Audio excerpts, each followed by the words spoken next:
नमस्कार जय जगन्नाथ ओडिया साहित्य बारिधि चैनल को आपण माननकु स्वागत। आपण मन तो जानि सारिथिबे ए वर्ष षष्ठ श्रेणी पाठ्यपुस्तक परिवर्तन करा जायछि। पूर्वरु षष्ठ श्रेणी साहित्य बहिर नाम आम साहित्य थिला बेले ए वर्ष यह परिवर्तन होई साहित्य सुधा रखा जायछि। तो जो षष्ठ श्रेणी साहित्य बही पढ़ार पूर्वर साहित्य सुधार अर्थ आमको जानापी हम। तो साहित्य सुधार अर्थ कौन? सुधा अर्थ अमृत, अमृतर गोटे प्रतिशब्द हूँ सुधा। तो साहित्य सुधार अर्थ कौन ना साहित्य रूपक अमृत। कहा जाए जननी जन्मभूमिश्च स्वर्गादपि गरीयसी, अर्थात जननी और जन्मभूमि स्वर्ग ठारू मध्य महान। तो आज आमर आलोचनार विषय होची जन्मभूमि। जन्मभूमि कविता। जन्मभूमि कविता आलोचना पूर्वरु आमे ता विषय रे ताकु किए लिखिचंती जानिबा आवश्यक। तो जन्मभूमि कवितार कवि होउछंती भक्त कवि मधुसूदन राव। मधुसूदन नामक साहित्य रे अन्य एक कवि मध्य अछंती जहाँकर नाम होचंती मधुसूदन दास, जे कि उत्कल गौरव रूप से परिचित। किंतु जन्मभूमि कविता को लिखिछंती भक्त कवि मधुसूदन राव। मधुसूदन रावंकर जन्म 1835 मसीहा एवं तांकर मृत्यु 1912 मसीह रे। मधुसूदन राव तांकर जन्मस्थान होची पुरी। से तांकर जीवन काल मध्य बहु कविता काव्य रचना करिछंती। सेथि मध्यरु पद्म, प्रभात, पृथ्वी प्रति, बसंत गाथा, उत्कल गाथा, निर्वासितर विलाप प्रभृति कविता अन्यतम। तुमे माने जानिथिबो कि वर्णबोध छबिल वर्णबोध नामक एक शिशु पाठ्यपुस्तक से रचना करथिले मधुसूदन राव। आउ जो तुमर जन्मभूमि कविता दिया जाइछि पाठ्यपुस्तक रे ताहा छांदमाळारू आसी अछि।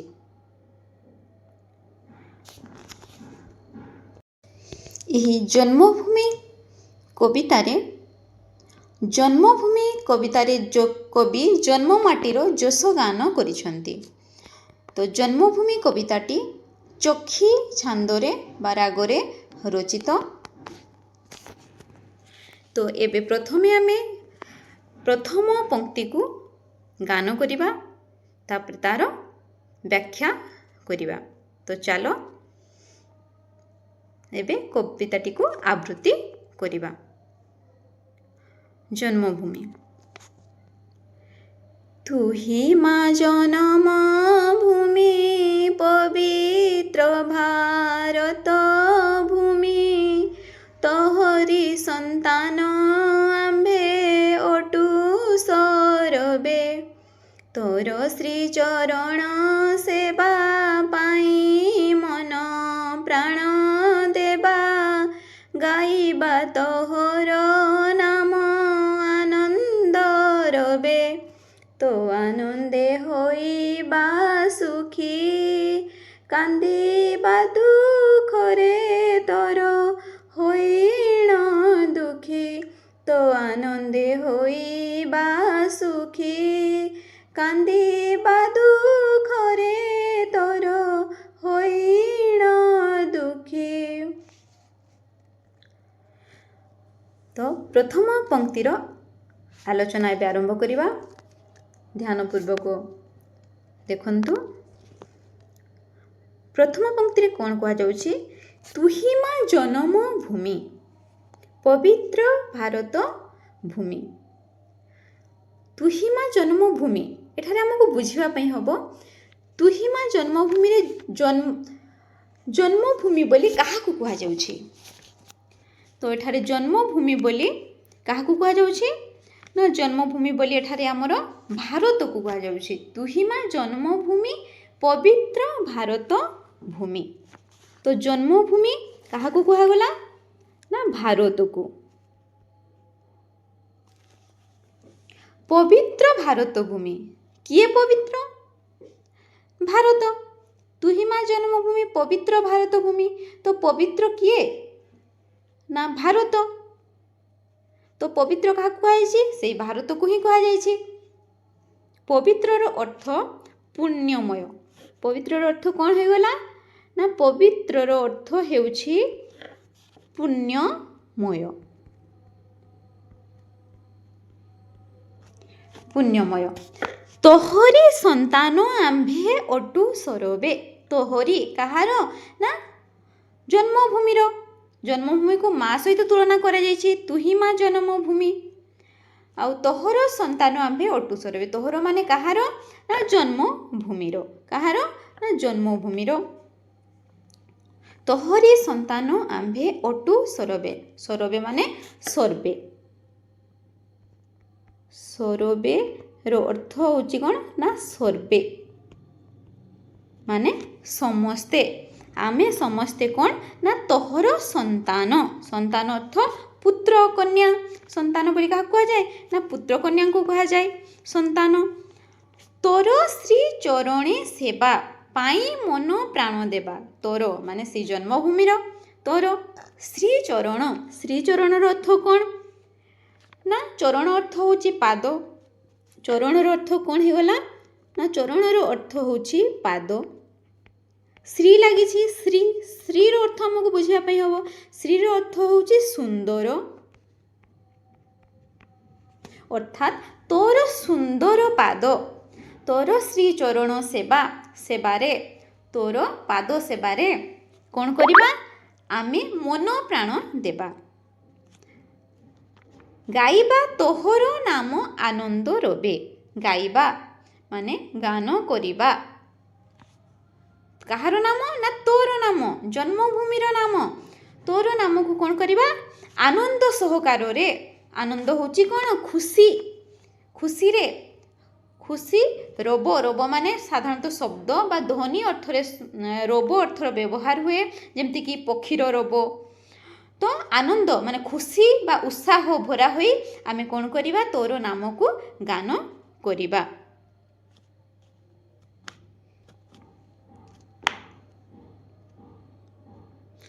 ତୋ ଆନନ୍ଦେ ହୋଇବା ସୁଖୀ।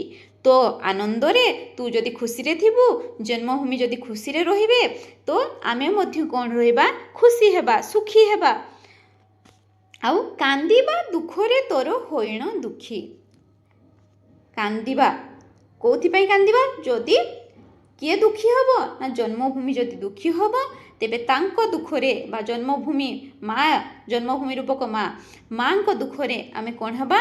ନା ଜନ୍ମଭୂମିର ଦୁଃଖରେ ଆମେ ଦୁଃଖୀ ହେବା। ଏବେ ଆସନ୍ତୁ ଦ୍ୱିତୀୟ ପଂକ୍ତିକୁ ଆବୃତ୍ତି କରିବା। ଧନ୍ୟ ମହିମା ତୋହର ନାହିଁ ତାର ପଟାନ୍ତର। ମସ୍ତକରେ ହିମାଳୟ ପର୍ବତ ବର। ଦୁଇ ପାରୁ ସେ ଜଳଧି ବ୍ରହ୍ମପୁତ୍ର ସିନ୍ଧୁ ନଦୀ। ଚରଣରେ ବିରାଜିତ ମହାସାଗର। ବିନ୍ଧ୍ୟଗିରି ବରକୋଟିରେ ଗଙ୍ଗା ଆଦି କେତେ ନଦୀ ଶୋଭେ ଶରୀରେ। ବିନ୍ଧ୍ୟଗିରି ବରକୋଟିରେ ଗଙ୍ଗା ଆଦି କେତେ ନଦୀ ଶୋଭେ ଶରୀରେ। ତ ଏବେ ଚାଲନ୍ତୁ ଦ୍ୱିତୀୟ ପଂକ୍ତିର ବ୍ୟାଖ୍ୟା କରିବା। କ'ଣ କୁହାଯାଉଛି? ଜନ୍ମଭୂମି କବିତାର ଦ୍ୱିତୀୟ ପଂକ୍ତିରେ ଧନ୍ୟ ମହିମା ତୋହର ନାହିଁ ତାର ପଟାନ୍ତର। ଧନ୍ୟ ମହିମା ତୋହର ଅର୍ଥାତ୍ ଜନ୍ମଭୂମିଙ୍କର ମହିମା ଧନ୍ୟ। ତ ଜନ୍ମଭୂମିର ଯେତେ ମହିମା, ମହିମା ଅର୍ଥ କ'ଣ? ନା ଯଶ ବା ଗୌରବ। ତାର ଯେଉଁ ଗୌରବ ରହିଛି ଜନ୍ମଭୂମିର, ଆଉ ଯେଉଁ ଯଶ ରହିଛି, ତା ପାଇଁ ତାଙ୍କୁ କ'ଣ କୁହାଯାଉଛି? ଧନ୍ୟ ବୋଲି କୁହାଯାଉଛି। ଧନ୍ୟ ମହିମା ତୋହର ନାହିଁ ତାର ପଟାନ୍ତର। ପଟାନ୍ତର ଅର୍ଥ କ'ଣ? ନା ତୁଳନା। ତାହାର ତୁଳନା ନାହିଁ। ତାମାନେ ଆମର ଜନ୍ମଭୂମିର ଯେତିକି ମହାନତା ଅଛି, ଯେତିକି ଯଶ ଗୌରବ ଅଛି, ସେସବୁର ପଟାନ୍ତର ନାହିଁ, ତୁଳନା ନାହିଁ ବୋଲି ଏଠାରେ କୁହାଯାଇଛି। ମସ୍ତକରେ ହିମାଳୟ ପର୍ବତ ବର, ସେଇ ସବୁ ମହିମା ମଧ୍ୟରୁ କ'ଣ ନା ମସ୍ତକରେ ହିମାଳୟ ପର୍ବତ ବର। ପ୍ରଥମ ମହିମା କ'ଣ ନା ଗୋଟେ ହେଉଛି ମସ୍ତକ। ମସ୍ତକ ଅର୍ଥାତ୍ କ'ଣ ନା ମୁଣ୍ଡ, ମୁଣ୍ଡକୁ ମସ୍ତକ କୁହାଯାଏ। ମଥା, ତାକୁ ମସ୍ତକର ଗୋଟେ ପ୍ରତିଶବ୍ଦ ତୁମେ କହିପାରିବ। ମୁଣ୍ଡ, ମଥା ଏସବୁ ଗୋଟେ ଗୋଟେ ପ୍ରତିଶବ୍ଦ। ତ ମସ୍ତକରେ ହିମାଳୟ, ମସ୍ତକ, ମସ୍ତକରେ କ'ଣ ଦେଖାଯାଏ ନା ହିମାଳୟ, ହିମାଳୟ ପର୍ବତ ବର। ପର୍ବତ ବର ଅର୍ଥ କ'ଣ ନା ପର୍ବତ ଶ୍ରେଷ୍ଠ। ଯଦି ଆମେ ଭାରତ ମାନଚିତ୍ର କଥା କହିବା ତ ଏଇଟା ଯଦି ଭାରତ ମାନଚିତ୍ର ହୁଏ ତ ଏଠି କ'ଣ ହୁଏ ମସ୍ତକରେ, କାହାର ମସ୍ତକରେ ନା ଭାରତ, ଭାରତର ମସ୍ତକରେ କିଏ ଶୋଭା ପାଏ ନା ହିମାଳୟ ପର୍ବତ ବର। ଏଠି ଜାଣିଥିବ ଏଠି ହିମାଳୟ ନାମକ ପର୍ବତ ଶୋଭା ପାଉଥାଏ। ତ ସେଥିପାଇଁ କୁହାଯାଉଛି ନା ଆମର କୋଉଠି ଭାରତର ମସ୍ତକରେ କିଏ ଶୋଭା ପାଉଛି, ଆମର ପର୍ବତ ବର ଅର୍ଥାତ୍ ପର୍ବତ ଶ୍ରେଷ୍ଠ ହିମାଳୟ ଶୋଭା ପାଉଛି ମସ୍ତକରେ। ଦୁଇ ପାରୁଷେ ଜଳଧି, ତାପରେ କ'ଣ କୁହାଯାଉଛି ନା ଦୁଇ ପାରୁଷେ ଜଳଧି। ଦୁଇ ପାରୁଷେ ମାନେ ଦୁଇ ପାର୍ଶ୍ୱରେ, ପାରୁଷରେ ଅର୍ଥ କ'ଣ ହେଇଗଲା ନା ପାର୍ଶ୍ୱ,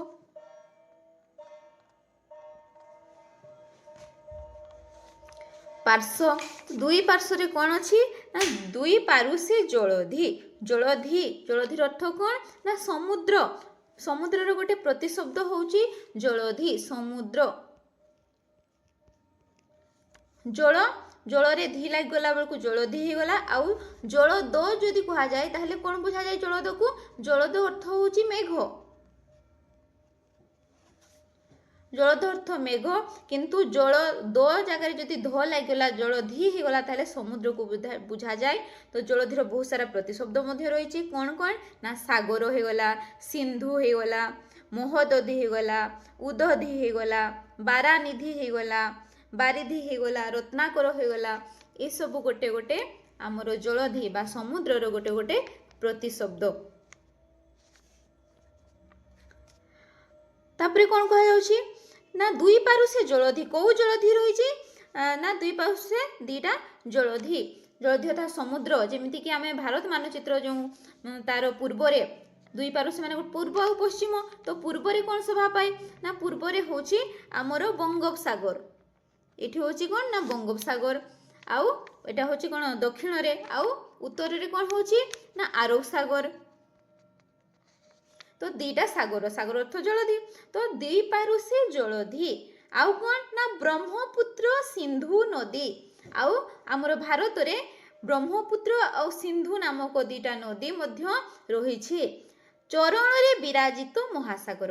ଆଉ କେବଳ ପୂର୍ବ ଆଉ ପଶ୍ଚିମରେ ନୁହେଁ, ଦୁଇ ପାରୁଷରେ ନୁହେଁ, ଆଉ ଆମର କ'ଣ ପୂର୍ବ ପଶ୍ଚିମ ଉତ୍ତର ଆଉ ଦକ୍ଷିଣ, ଦକ୍ଷିଣ ମାନେ ଏଇ ଜାଗାଟା, ତ ଦକ୍ଷିଣରେ ମଧ୍ୟ କ'ଣ ଥାଏ ନା ଦକ୍ଷିଣରେ ମଧ୍ୟ ଗୋଟେ ଜଳଧି ବା ମହାସାଗର ଶୋଭା ପାଏ, ବିରାଜିତ ହୁଏ। ବିରାଜିତ ଅର୍ଥାତ୍ କ'ଣ, ରାଜିତ ଅର୍ଥ ହେଉଛି ଶୋଭା ପାଇବା, ବିରାଜିତ ଅର୍ଥ ମଧ୍ୟ ଶୋଭା ପାଇବା। ଚରଣ, ଏଟା ହେଉଛି ମସ୍ତକରେ ଆମେ ଦେଖିଗଲେ କ'ଣ ଥିଲା ନା ହିମାଳୟ ଥିଲା।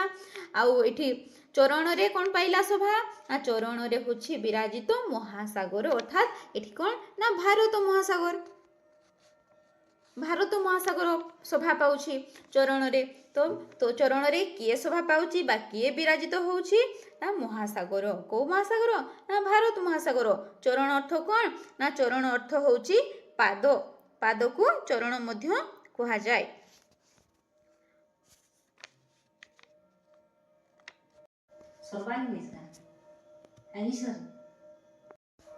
ଏହାପରେ କ'ଣ ଅଛି ନା ବିନ୍ଧ୍ୟଗିରି ବୋରକଟିରେ ଗଙ୍ଗା ଆଦି କେତେ ନଦୀ ଶୋଭେ ଶରୀରେ।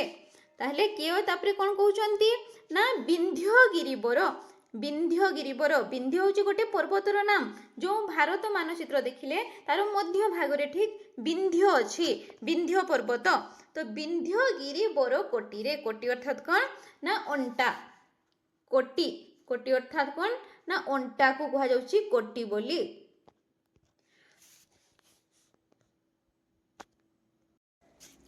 ବିନ୍ଧ୍ୟଗିରି ବୋରକଟିରେ, କୋଟି ଅର୍ଥ ହେଉଛି ଅଣ୍ଟା।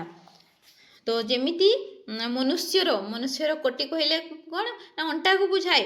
ଅଣ୍ଟା ହେଉଛି ମାନେ ମଧ୍ୟ ଭାଗ। ଠିକ୍ ସେଇଭଳି ଭାରତର ମଧ୍ୟ ଭାଗରେ କ'ଣ ଶୋଭା ପାଉଛି ନା ବିନ୍ଧ୍ୟଗିରିବର କୋଟିରେ।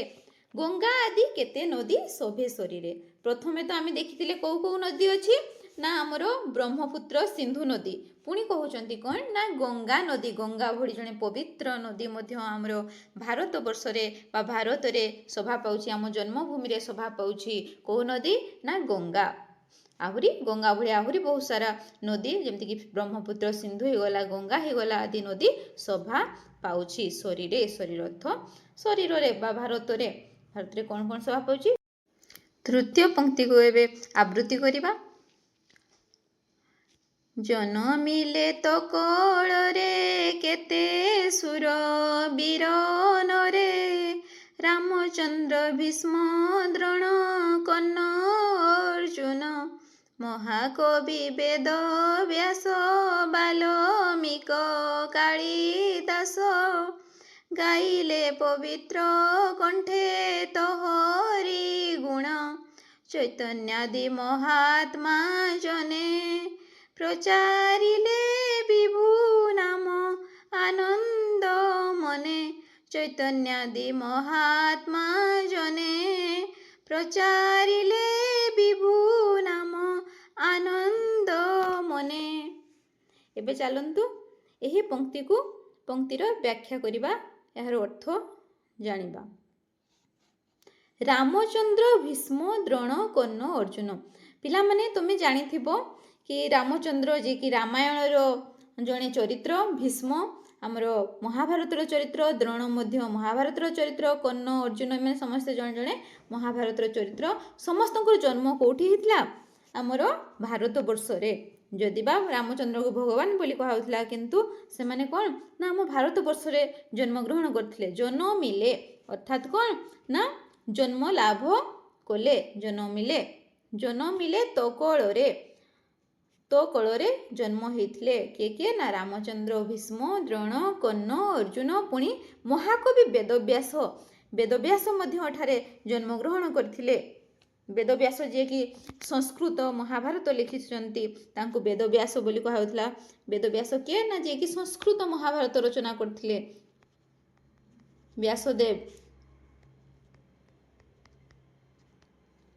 ବାଲ୍ମୀକି କାଳିଦାସ, ଆଉ କିଏ ନା ବାଲ୍ମୀକି କିଏ କ'ଣ ରଚନା କରିଥିଲେ ନା ରାମାୟଣ। ବାଲ୍ମୀକି ରାମାୟଣ ରଚନା କରିଥିଲେ। ବାଲ୍ମୀକ ଲେଖା ହେଇଛି ପଦ୍ୟରେ ବୋଲି, ତାକୁ ଯଦି ଗଦ୍ୟ ରୂପ କରାଯାଏ ତ କ'ଣ ହବ ନା ବାଲ୍ମୀକି। ଆଉ କାଳିଦାସଙ୍କର ରଚନା କ'ଣ ନା ମେଘଦୂତ, ତାପରେ କୁମାର ସମ୍ଭବମ୍, ଏସବୁ କାଳିଦାସଙ୍କର ଗୋଟେ ରଚନା। ଏସବୁ ସେ କ'ଣ କରିଥିଲେ ନା ରଚନା କରିଥିଲେ। ତ ମହାକବି ବେଦବ୍ୟାସ, ବାଲ୍ମୀକି, କାଳିଦାସ, ରାମଚନ୍ଦ୍ର, ଭୀଷ୍ମ, ଦ୍ରୋଣ, କର୍ଣ୍ଣ, ଅର୍ଜୁନ ଏ ସମସ୍ତେ କେଉଁଠି ଜନ୍ମ ହେଇଥିଲେ ନା ଆମ ଭାରତ ବର୍ଷରେ। ଗାଇଲେ ପବିତ୍ର କଣ୍ଠେ ତୋହରି ଗୁଣ।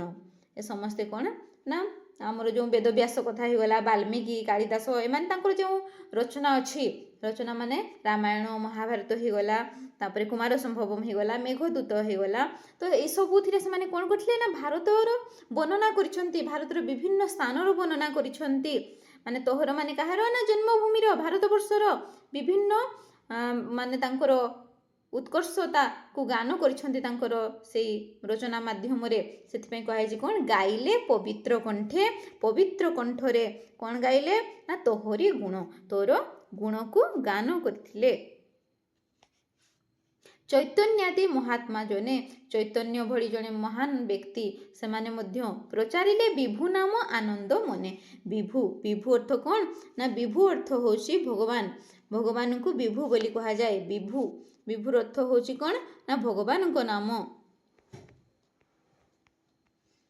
ଆନନ୍ଦ ମନରେ ପ୍ରଚାର କରିଥିଲେ କେଉଁମାନେ ନା ଚୈତନ୍ୟାଦି।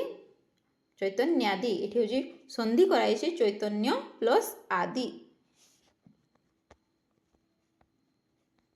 ଚୈତନ୍ୟ ପ୍ଲସ୍ ଆଦି ଲାଗି କ'ଣ ହେଇଛି ନା ଚୈତନ୍ୟାଦି ମାନେ ଚୈତନ୍ୟ ପ୍ରଭୃତି। ଚୈତନ୍ୟଙ୍କ ପରି ଆହୁରି ଅନେକ ବ୍ୟକ୍ତି ଯେଉଁମାନେ କି କ'ଣ ନା ମହାତ୍ମା ମାନେ ଭଗବାନଙ୍କ ନାମକୁ ଆନନ୍ଦ ସହକାରରେ ଗାନ କରୁଥିଲେ।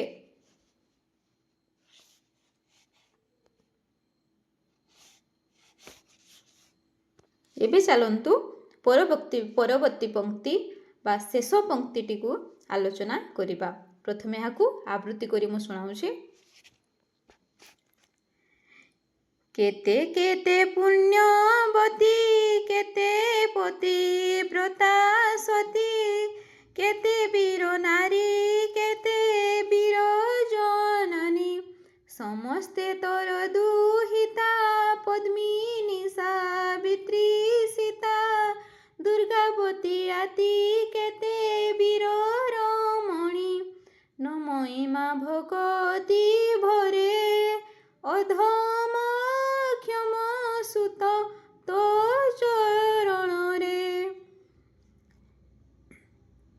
ତ यार अर्थ एबे आमे जानिबा। यह होची हमर शेष पंक्ति। कौन कहा जाय से शेष पंक्ति रे केते केते पुण्यवती केते केते किए ना पुण्यवती कौन अच्छी ना केते केते पुण्यवती केते पतिव्रता सती केते केते माने बहु संख्यक पुण्यवती पुण्यवती अर्थ जी धार्मिक बा धर्मपरायण ताकू कहा जाउची पुण्यवती बोली। धार्मिक बा धर्मपरायण नारी धर्मपरायण नारी को कौन कहा पुण्यवती केते केते पुण्यवती आउ कौन केते पतिव्रता सती पतिव्रता अर्थ कौन ना जे पति को भक्ति करे जे पति को माने तो पतिव्रता अर्थात पति को भक्ति करथुवा नारी सती केते वीर नारी केते वीर जननी केते वीर नारी वीर अर्थ कौन पराक्रम व्यक्ति को वीर बोली कहा जाए वीर वीर अर्थ कौन पराक्रमी वीर नारी केते वीर नारी केते वीर जननी आउ केते नारी केते पुण्यवती केते पतिव्रता सती केते वीर नारी केते वीर जननी। तापरे कौन कहा समस्ते तोर दुहिता समस्ते कहार दुहिता ना तोर भारत मातार बा जन्मभूमिर दुहिता समस्ते को माने ना पुण्यवती पतिव्रता सती एमती कि सीता को सती बोली कहा जाए।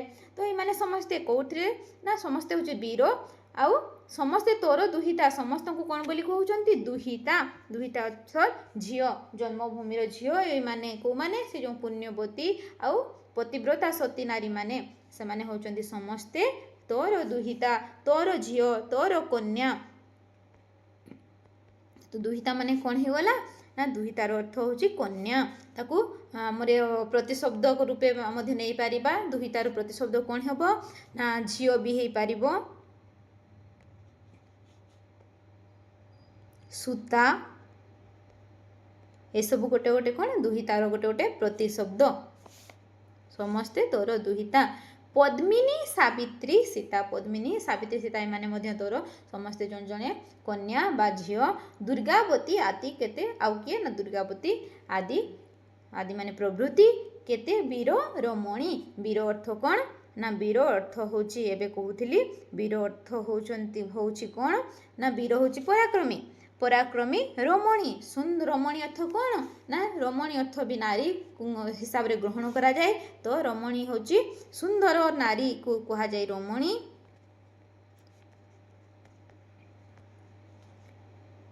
नमयिमा भगति भरे नमयी माने नमस्कार करुछि बा प्रणाम जनाउछि भगति रे भक्ति सहकार रे मु तुम आपनकु बा हमर जन्मभूमि को कौन करुछि ना भगति रे कौन करुछि नतमस्तक हेउछि प्रणाम जनाउछि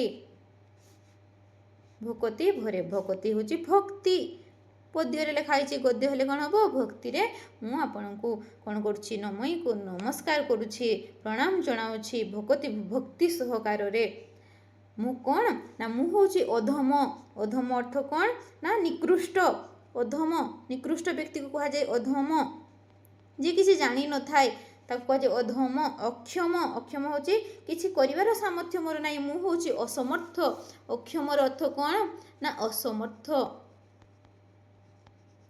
माने कहा जाउछि कौन ना कवि जे आलोचना करछन्ती किए ना मधुसूदन ରାଓ ମଧୁସୂଦନ ରାଓ କହୁଛନ୍ତି ମୁଁ ତ ଅଧମ, ମୁଁ ତ ଅକ୍ଷମ, ମୁଁ ହେଉଛି ନିକୃଷ୍ଟ, ମୁଁ ଅସମର୍ଥ, ତ ମୁଁ କ'ଣ କରୁଛି, ମୋ ଭଳିଆ ଜଣେ ନିକୃଷ୍ଟ ବ୍ୟକ୍ତି, ମୁଁ ଅଧମ ଅକ୍ଷମ ସୁତ, ସୁତ ଅର୍ଥ ହେଉଛି ପୁତ୍ର,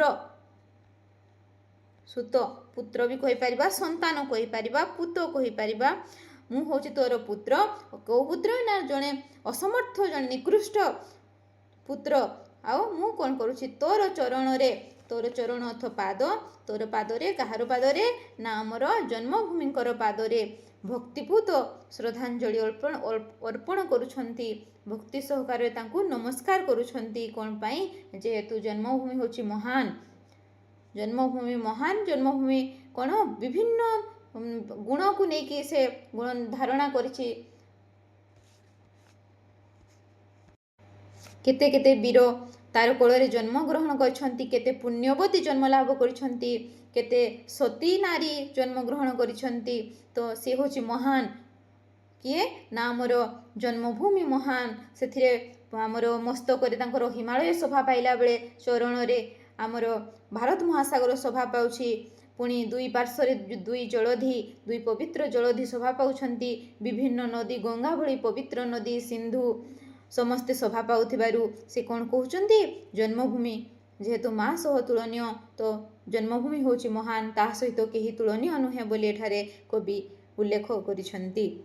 ଆଶା କରୁଛି ମୋର ଏହି ବ୍ୟାଖ୍ୟାଟି ଆପଣମାନଙ୍କୁ ଭଲ ଲାଗିଥିବ। ଧନ୍ୟବାଦ।